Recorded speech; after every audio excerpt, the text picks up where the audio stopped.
Welcome to Designer How. In today's tutorial, we'll be removing the background from a green screen clip.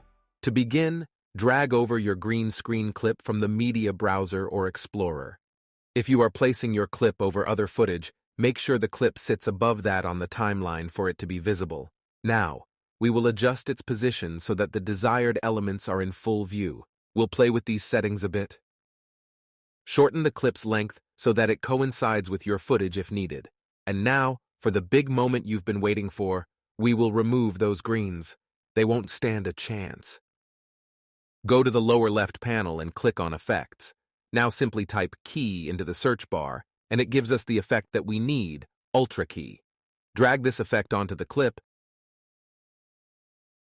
and now we can modify it in Effect Controls. Under Ultra Key, select the eyedrop tool, then simply click on the green you want removed. There we go. Perfect. I'll throw on another one just for fun. Repeat the same process.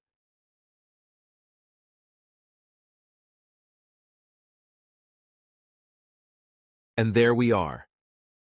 If this tutorial has been of value to you, please consider liking and subscribing, and we hope to catch you all on the next one.